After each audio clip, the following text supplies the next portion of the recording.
pledge allegiance to the flag of the United States of America, United States of America, and to the republic to the republic for which stands which stands one nation, one nation, under God, under God, indivisible, with liberty and justice for all. justice for all.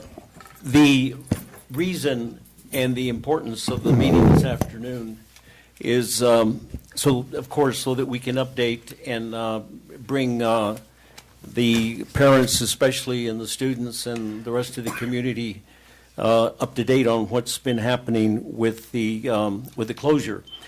There is a bill in the legislature, and that's what we're going to address today, but we're also going to address the bill on the budget as well, so we can get a report and an update on that as well.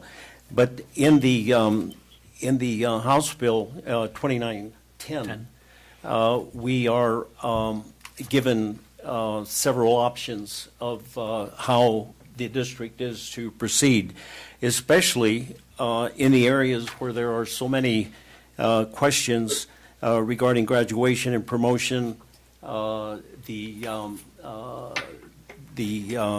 different options with the budget in 2902, and every one of those options, it relies, and of course Ms. Samaniego is going to get into that, relies on whether it's lifted now, whether it's lifted later, and whether it's lifted at all. In other words, the closure.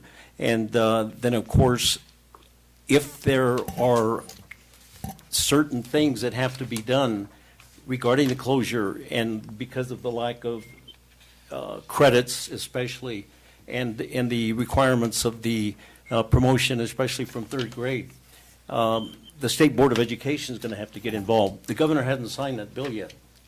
That I know of. Not as of today. I was on a webinar earlier too, and Okay, good. You were on that webinar? Okay. I knew that as of at 1 o'clock, he hadn't signed it. So, but if he does sign it, then the options that are in there are the ones that we're going to have to address and employ, one or the other, whichever one is appropriate at the time. But the most important thing is the questions that the parents and the community want to know is what's going to happen to the kids, obviously, and whether there's going to be graduation, but more importantly about a ceremony is whether and how the State Board of Education is going to address the issue of the required credits if it is shut down early, and then the promotion. So let me turn it over to Mrs. Samaniego, and I think the best thing to do would be to address that bill specifically so that people have an understanding as to what we're looking at, and that they'll know as much as we know as we update them today. So, Ms. Samaniego, if you'd go over the bill and just Yes. kind of give a synopsis of what the options are and how it might affect, and hopefully the community will understand what we're facing. okay. Good afternoon, everyone. First of all, under the House Bill 2910, we know there were two possibilities being presented. One option was being provided if school closures were able to return on Monday, if all schools were able to return to school on Monday, March 30th. So that gave us one provision. Knowing that we are not able to go back on March 30th, I won't even go over that option. Right. So option two was specifically meant in the event that school closures were to extend itself. And right now, the governor has extended the school closure to April 10th of this school year. And the information that I'm getting from my colleagues and information from the state is that our governor is sort of taking it 2 weeks at a time, as opposed to making a decision, to extend it, the school closure till the end of the school year. So under this House bill, if the governor signs it, number one, our extension is through the 10th. I do want to add that April 11th and April 13th are already days off provided in our calendar for Easter break. So I wanted to, because I've been getting a lot of questions, if we return on the 10th, then are you removing those days? As of now, I'm not proposing or that we cancel those days because it's already embedded in our calendar. So, number one, we would not be required to extend our school year. So I want to make sure that our parents and our staff know that we are not being required to extend the year under this bill, knowing that we are extended to April the 10th. As far as the instruction it pertains to the instruction, the first 2 weeks of the school closure obviously was just continue providing something to kids, not really definite direction from the state. With this provision under this guidance would be that we shall offer, and I'm going to read strictly from what the bill says. Each public school in the state shall offer students general educational opportunities as determined by the public school for the duration of the statewide closure as a condition of the public school receiving continued formula funding based on the public school's 100th day average daily membership. The State Board of Education and the Department of Education shall determine the manner in which a public school attests that it is complying with this paragraph. We have not received any guidance yet from the Department of Ed or the State Board of Education as to how they're going to determine that schools are abiding by the guidelines in this paragraph. So, with that information, I will talk to that information a little bit later specifically to inform our community how we're going to move forward providing educational learning opportunities to all of our children here in Douglas. So we're going to be doing that. The school closure, if the school closure, this is very, very important. School closure is not lifted before the end of the academic year, and the end of the academic year is May 22nd, I believe, Mrs. Valenzuela? May 20th would be the last day of school for us. So if the school closure is not lifted before that day, the public school shall continue offering general educational opportunities as determined by paragraph 2 until the scheduled end of public school. So we would continue doing what we're doing till March 20th or 20th. May 20th, I'm sorry. As designated by what I'm going to propose later on today. Now, if the school closure is lifted before the end of the school year ends, then we shall, and then it's part of A, resume all physical operations as usual on the date that the statewide closure is designated and lifted. B, continue offering general educational opportunities as determined by the public school or as prescribed in paragraph 2. So what that means is, let's say the governor were to say all schools can reopen on May the 1st, okay? Then we'd resume operations as normal. Kids would be allowed to be back in the schools, and we would teach from May 1st through May 20th, for example, as continuing as best as we could. Under continue to offer general educational opportunities, and 5, which is also very important, is if the statewide closure causes our daily route miles, because we do have transportation miles and we do have a yearly report to complete, as defined in section 15901 in Arizona Revised Statutes of a school district, it says that the district for this fiscal year and for the purpose of calculating transportation support level, and I'm not going to read it all, considering the daily route mileage from 2018-19 fiscal year. So we would use the miles from 2018-19 fiscal year. A public school transportation fleet, including school buses, may be used to perform school operations that are deemed to support students and their families during the statewide closure as determined by the public school. So because we are operating, our school district has not completely shut down, and I want to make sure that is make it known. We are operating. Our bus drivers are coming in remotely at different times. Our business office is working. The district is working. So in the event that this were to extend itself and we felt the need, for example, to start delivering meals to families because the concern is that students are now having to be present to pick up meals. For example, we could deliver meals to different parts of our town. That's an example of using our bus drivers to sustain and to be able to provide assistance to families. So the mileage, again, we would use in our report would be the 2018-19 fiscal year mileage if we do not continue. Okay, right? Correct. Now, for all students enrolled in public schools that have closed as a result of the school closure, each public school in the state shall continue to pay all of its employees. So as deemed by our resolution, and now by being proposed by this bill, is that we continue to pay all of our employees as if we were operating fully. Before March 30th, each public school employee, including hourly employees, shall commit to be available to work during the employee's normal hours. What I'm assuming now is that because the extension of the school closure is right now April the 10th, we go under those guidelines too. Every employee is working either on an on-call basis or reporting to work at different times for things that are needed and directed by our supervisors and administrators and directors. The other part is on state testing.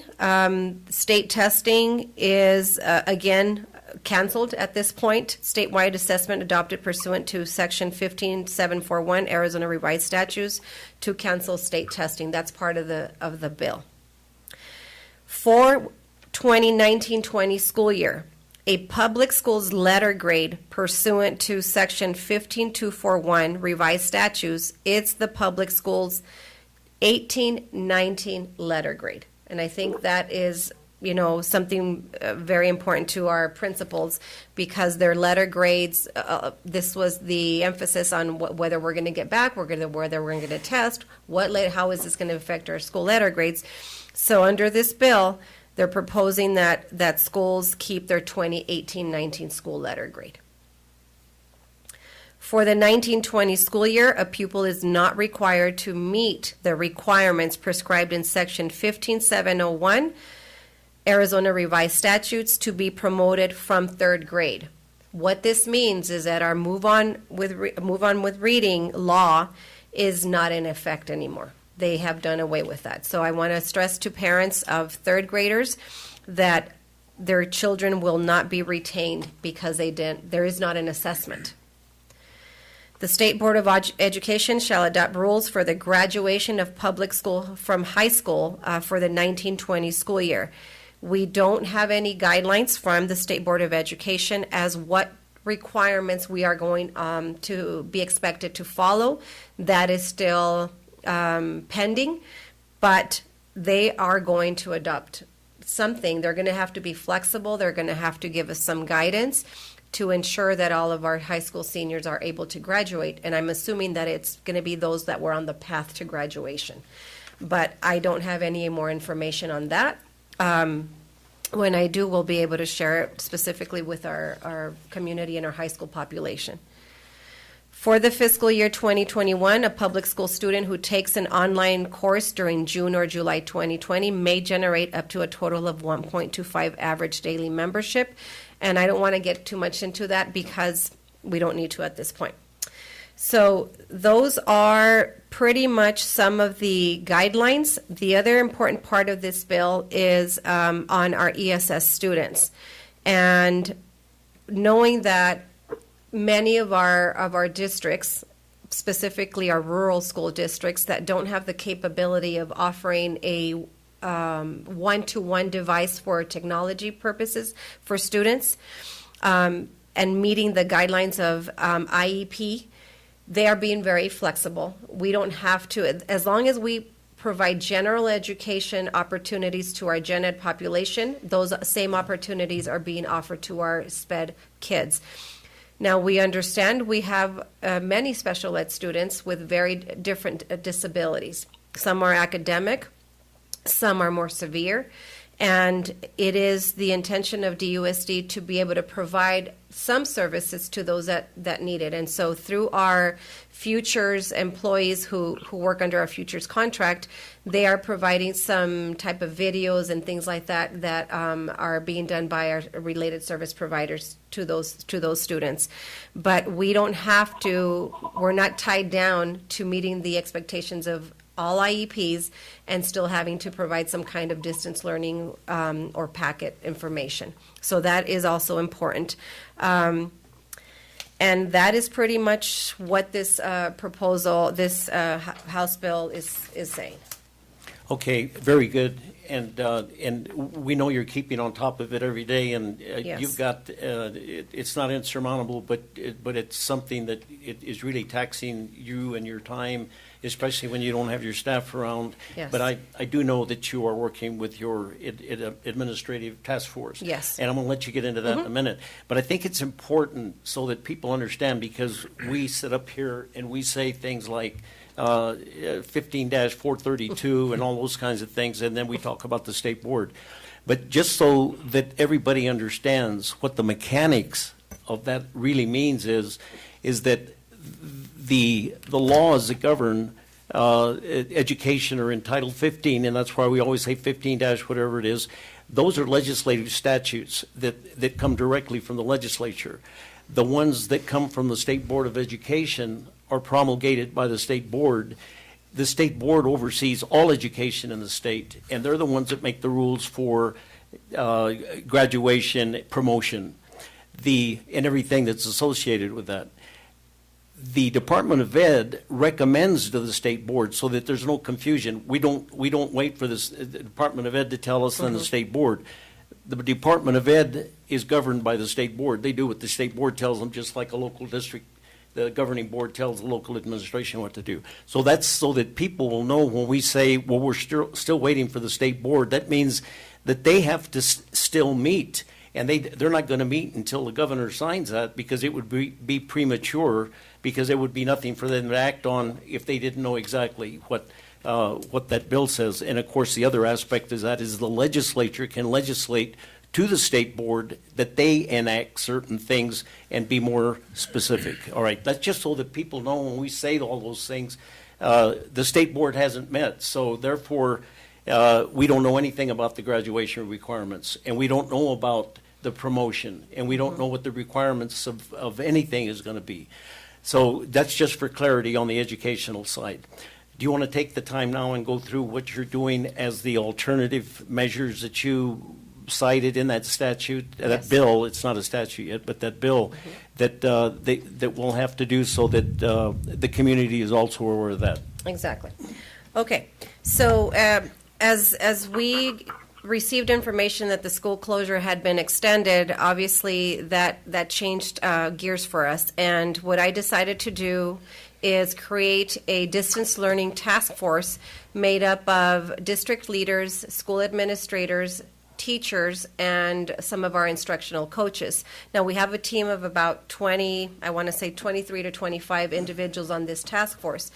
And what this committee has done is we've met twice this week remotely by either an online conversation or calling in by a phone. And we started the discussions on Wednesday to start the framework, to give us ideas on what kind of platform we would implement in order to continue providing educational learning opportunities for kids. Because we want to be very specific, we want to be consistent, but we also don't want to complicate things during this whole process.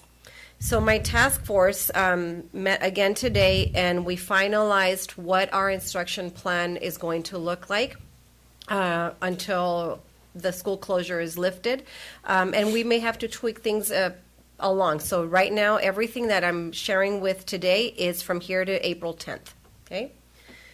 So we came up with... And the reason for that is so that you can continue to collect the ADM. Yes, Okay. exactly, because I just wanna we make need sure to that's- provide, as I told my administrators, I'm going to be expected as a superintendent to provide a report and data to ADE and to Department of Ed of what we did to continue providing services, because the last thing that we want is to be to have money taken away from us, which that's not going to happen.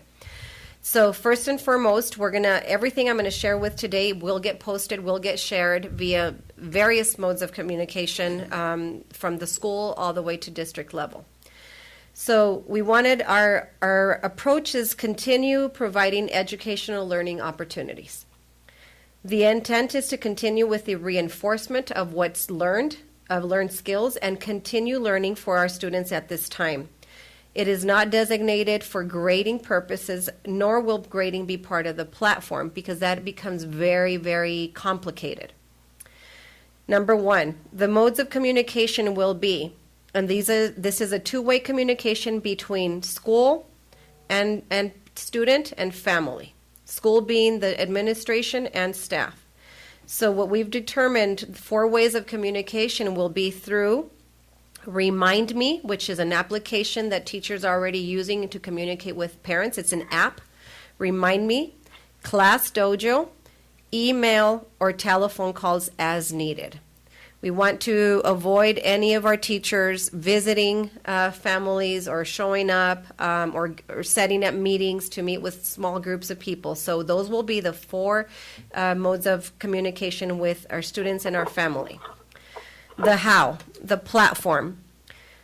A will be online streaming as optional activities or resources that our teachers can implement and use. Again, optional, meaning that even our teachers sometimes don't have the necessary tools at home, whether it be internet or whether it be a high-tech computer that has a camera and flexibility to upload and stream videos and lessons.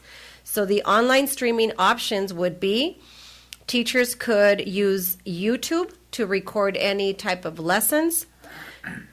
B, Google Hangouts, which is optional to bring in a large number of students in this case to provide some type of reading lesson or math lesson. And C would be Google Classroom. And Google Classroom would be 6-12 only, because our elementary schools don't really implement Google Classrooms, but our middle school and definitely our high school does. So Google would be 6-12 only. Again, I want to reiterate, these are optional avenues for our staff and our parents. If parents don't have a device at home, such as a cell phone or a laptop or an iPad or a desktop, we don't want them to stress about this because we're going to have option B, okay? If our teachers don't have the resources at home to be able to teach via online, via one of these modes, we don't want them to go out and buy anything right now. We are not mandating that by any means. Again, these are optional resources to provide some type of distance learning opportunities. B, which is going to be really the framework for DUSD. We're going to have printed continued educational learning opportunity packets for all grade levels, including pre-K 8th at all 4 sites, and then K 9-12 for high school will also have alternative packets for their students at all 4 sites. We encourage parents to pick up those materials from either of those sites for any of their children that they have at home. The grade level bands will be K1, 2, 3, 4, 5, 6, 8, and then 9, 12. And I'm just going to, Marco, I don't know if the camera will catch this, but I wanted to show what's going to be available to our parents. These are the packets that we are getting printed as of this week, and they have continued educational learning opportunities. We have Kinder First, Second, Third, 4th, 5th, 6th, 8th, and there will be something for preschool children, and then Douglas High School is providing and getting those copies done too for 9-12, okay? So that's the platform of the how we're going to provide instruction to our families and our students. Mrs. Damaniego, Yes. When will they be available for pickup? Monday. Thank you. The what? The what is the instruction? In other words, the content, the allocation of time. How much of this are we doing? And our task force made this decision and recommendation to our leadership team. So for pre-K, that's our preschool kids, we are going to have weekly objectives, and the core team of preschool teachers has gotten together and they've come up with this. So they have 6 objectives per week or activities per week in the following developmental domains: physical, emotional, social, cognitive, and sensory. And that will be information in a packet like this.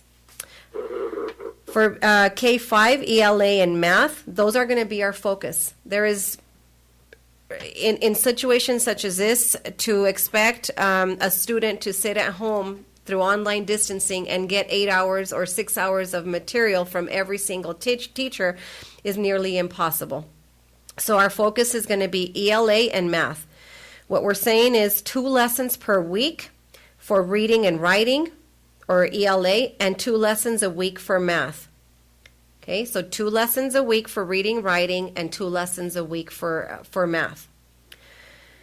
Only, and some other things that we're going to be using to access the material is called Study Island. Most of our schools, K-8, are very familiar, our teachers are very familiar with Study Island, which is one of our tools that we use for some of our assessments for Edmentum. And Study Island provides a whole lot of information that teachers can utilize to send out information to kids. Now, Study Island is also going to be just as an optional tool for our teachers to be sending out information. Because what we realized during this task force conversation is that we have maybe our 3-5 teachers are more familiar with utilizing Study Island, and to expect everyone to learn this tool of instruction by Monday would be senseless. So Study Island is also another avenue of under the what, the content and the allocation of time. C, and would be the continued educational learning opportunity packets. Now for 6-8, which is our middle school parents and students, it will be the focus will be our core subject areas: math, ELA, social studies, and science. A will be consistency across schools and school teams. Whatever Ray Barain's going to be doing, Huber Middle School is going to be doing. B, 2 lessons a week for reading, writing, math, science, and social studies. And they will use Study Island or Google Classroom as best fits that school or that teacher. C, we will also provide the continued educational learning opportunity packets for parents and children to pick up at the 4 sites. Our 6-8 electives, middle school elective teachers, will be doing 1 lesson a week using Google Classrooms. So we're going to allow our band, our art, our technology to continue providing some type of educational opportunity for their elective course once a week. So that is a framework for our pre-K 8th. For high school, starting Monday, all DHS classes will be offered through Google Classroom via a Google Classroom or Moodle. Lessons will be no longer than 30 minutes, and it's going to be all based on the core classes. So math, English, science, and social studies. They will be assigning 2 assignments per week. All other classes will be giving 1 assignment per week. All assignments will fall within the frame. For example, math assignments, let's say give or take 20 questions, but I'm not going to go too much into detail because the administration is really defining that with the teachers, what an assignment looks like. The first assignment will be a student contact page, which will be sent to all staff, and students will have the opportunity to reply. There will also be packets for those students that don't have the technology at home to either get the information via Google Classroom or Moodle. And those packets will be at Douglas High School cafeteria, okay, not at every other site. So high school students and high school parents, we're going to keep those packets at Douglas High School. The packets will be printed and distributed. More information will be shared with students as far as the collecting, whether items will be collected and how those will be collected. For ESS students at the high school, obviously more extension, more opportunities to work on the assignments, and more guidance will be provided from their ESS staff. All AP course instruction will continue as it's being done. Those students that have been taking AP courses right now have been doing it through internet, and those students have continued with it, so there's no interruption with that because AP is a separate entity from Douglas High School, so they are continuing the online instruction. So all AP students should continue doing as designated by AP. All ESS instructional aides will be assigned to a general education classroom teacher to just check in on ESS students. Each teacher will need to invite their department chair and administrator into their classroom as a mode of keeping communication going. So that is Douglas High School's plan. We're going to put that together and share it with all Douglas High School students so that our seniors, our juniors, our freshmen and sophomores know that there is work to be completed and work to be continued. And that is our platform right now for instruction. That is very gratifying to know that all that work went into that, and obviously there's a lot of work went into that, and it shows the dedication again of our staff and the seriousness of what we're confronting. Yes, if I can add one more thing, just to get the word out. We are not at this time checking out laptops or Chromebooks or netbooks to any student because we are not mandating that things be done online. So I just want to clarify that. I did get several phone calls today from parents. Where do I pick up the Google or the notebook or the laptop? And so I want to clarify we are not doing that because we don't have the capability to do so for every student. Number two, because we have alternative learning resources, we're not expecting kids to do this online. Yeah, members of the board, I think it's very obvious that we're more than minimally meeting the mandate as legislated. Do you have any questions, members of the board, before we get into the budget aspect? Yes. Dr. Gomez? Yes, when Jim says Google, are those lessons done by the Douglas teachers, or is it a Google platform? Dr. Ed, Google Classrooms is a way of getting information out to kids. It's a virtual platform, for example, that Google has. Currently, right now, our 6-12 teachers use it continuously, or I would say often, to provide information to our students. Okay, thank you. Mm-hmm. Any other members of the board have any questions or comments? Mr. President, I just had a quick question on the packets.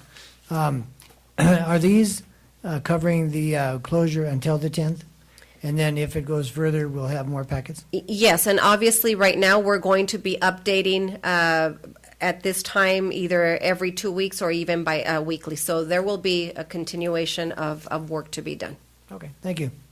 Okay, and then so before we get into the budget, as needed, we will have these updates and have these meetings because, as we mentioned earlier, it's extremely important that the parents, the community, and all of our employees, classified as well, that everybody be informed and they are right up to date as to where we are. Now, if the governor signs that bill, and I don't think it's going to be changed because it's already been transmitted to his office, so it can't be changed now. So that's what we'll be looking at, one of those options. All right. Okay, let's move on and let's talk a little bit about the budget and what impact that's having on the budget as far as purchasing is concerned, encumbrances, prospects for which of course is on everybody's mind, what we're going to do for salaries next year, and how this is going to affect those things, because we certainly want you to do everything you can regarding salaries, and you know that regardless of the dire straits we're in now, we want to do the best we can for all our employees. So why don't you give us an overview of where we are as it relates to all of this? To all of this, yeah, and we had a conversation in our previous board meeting. Nothing has changed in regards of the numbers. The legislature, like I said before, passed the skinny budget to make sure that we have the money for the next school year. What the skinny budget means is they gave us that increase for the 5% for the teacher increase in salaries that will make up for the 20% in 3 years. So we have that.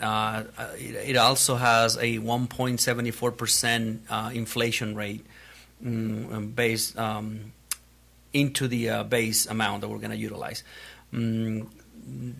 the district additional assistant, which is the capital monies, apparently we're still going to get caught, but not as much as we were in the past. So that's going to give me some kind of ability to move monies around if I need to compensate to move to the M&O for salaries and benefits. We did have a meeting with our health consultant. Health is going to go up 6% from last year, which I think we can still continue doing what we're doing for our employees, and it's just paid it in full for them, so they don't have to pay anything for health insurance, depending on the plan they choose, of course. Dental and visions, it looks like we're going to get a discount. We're still going to go for best and final, so we don't know what the amount is going to be, but as of right now, apparently it's going to be like a 10 to 15% discount in dental. And I believe it was like 10 for visions, something like that. So there's still a lot of numbers still in the air. The legislature already adjourned. Again, they just passed this skinny budget just to make sure that we have something to continue for next school year. If they have time, they're going to come back and probably look more deeply into the numbers. I honestly don't see how much more they're going to look into and give us. But now talking about what's going on right now, with the state still funding us, sending us the money so we can pay our employees. Again, I don't know, once the governor signs this bill, one of the options was to, if this extends after the April 10th, then we're going to have to come out with a different plan of action for our classified employees specifically, because they're saying, well, yeah, technically you still have the bus drivers, but they're not driving anybody. So maybe as long as they have something to do, we can assign them to help custodians or maintenance or something. So, I mean, there's so many things still in the air that we need to address once the governor makes a decision, I guess. But as of right now, I'm not concerned. We're still paying everybody. The encumbrance, the business office is still paying invoices that are coming in for services already rendered. We did cut all expenditures. One of the things that we did yesterday is we cut all of the expenditures, the M&O expenditures for the schools. There's no kids, there's nobody in those buildings. So I just stopped the expenditure. Of course, the departments are still running, IT, transportation, maintenance, so those are still open. And all title Grants funding is and still title at whatever funding. expenditures. So it's just basically the schools. My goal with that is if for some reason we don't come back this school year, I still have the capacity of carrying over all that money if I don't spend it, and might be potentially used for those salaries and benefits. Very good. That's what I was going to ask you. Now, you have those fixed costs. And I just heard Ms. Samaniego say that you've actually gone on an austerity budget, let's say, that you froze purchasing. Correct. So you've got fixed costs. Those are the ongoing costs that you have to have. What kinds of things did you freeze? What kind of expenditures, purchasing and For the supplies for the schools, basically. It's just every site is allocated a budget so they can get supplies, and it's basically instructional supplies, janitorial supplies, health supplies, and those are the ones that are cut. At this point, it shouldn't be a lot of money left, in theory, because I mean, again, all of those monies that are allocated, they're supposed to be for the kids that we have for this school year. I get it that sometimes you start thinking on next year, and then you start stacking, especially for janitorial supplies and stuff like that. But there shouldn't be a lot there to spend anyways. But savings is savings, so whatever we can and that save. includes the capital. Correct. Okay. Correct. M&O and capital. And we want to make sure that because of this crisis we're in, that our employees don't get lost in the shuffle. That we didn't shut Correct. the district down, and that's why we continue to Operate. right, and why we continue always to make it a point to keep current that philosophy in your mind that if you have any savings, we know we're gonna do the 5 because that's part of the For sure. Correct. yeah. But if there's any way we can do more than that, if we really want to do it in good faith.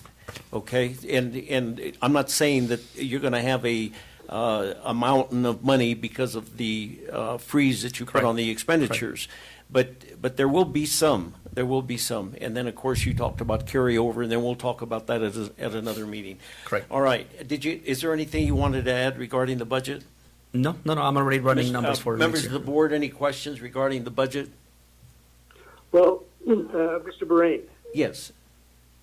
okay, one of the things that I really hope that we can do during this time is to give our part-time workers some hours so that they can have at least some money coming in. So I hope that you can do that, Cesar. Part-timers We're are getting doing paid. it Dr. anyway. Ed, we're doing it anyway already. No. They are They're getting paid.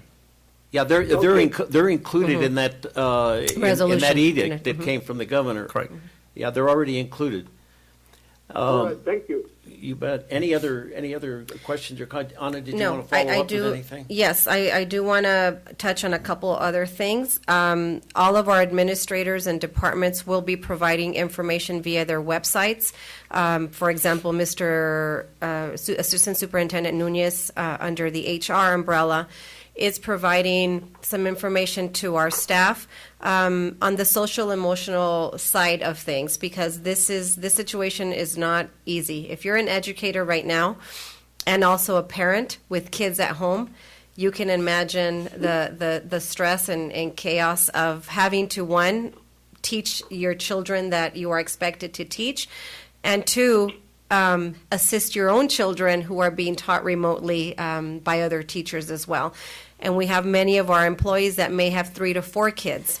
And initially, when we started the conversation with the task force, we had set a timeline, no more than 2 hours per week to be taught. Well, we started hearing some of the concerns of our own staff and said, well, I have 4 kids at home. I have 5 kids at home. And if every child is expected to get 2 hours and 2 hours and 2 hours and 2 hours, and I'm still having to teach, that gets very complicated. So Mr. Nunez, I had him put together some tips that we can all use to calm our anxieties down. So every department, including business office to HR to superintendent's office to our principals, are putting information on their websites just for parents and our community to go to.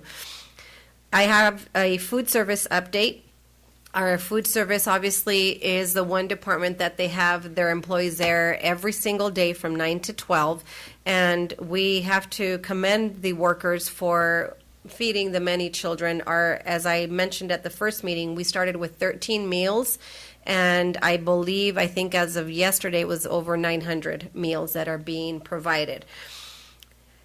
One of the important updates that I want to just stress is that under the federal guidelines, they are requiring children to be present in order to receive a meal. And so we've put that information out there, but we do understand that some of our families are concerned about bringing the children out under, the cautious of COVID-19.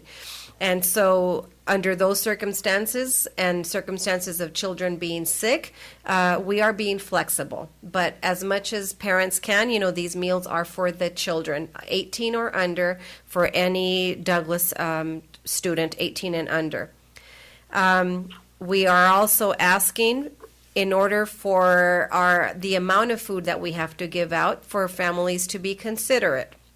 We will not be providing to one person for multiple families. I'll give an example. So one family can't come and say, I need 3 more for my neighbor and 3 more for my other neighbor, because they have the children at home. So we are asking, if the children can't be present, it has to be an adult coming in to pick up the meals individually for their family, not for multiple families. And the other thing that we're asking, and under some circumstances, we don't want people to take advantage of the situation. And so, for example, we're asking our families to be considerate, and we hope that none of our families are taking advantage of the situation and going to all 4 sites and picking up meals repeatedly. So we are just asking everybody to be considerate, just like we ask our community to be considerate when they go shop at our local, grocery stores, so that there's enough to go around for everybody. So that's a food service update. Again, more and more children are being fed, and we're excited for that, and we are very thankful to our food service department.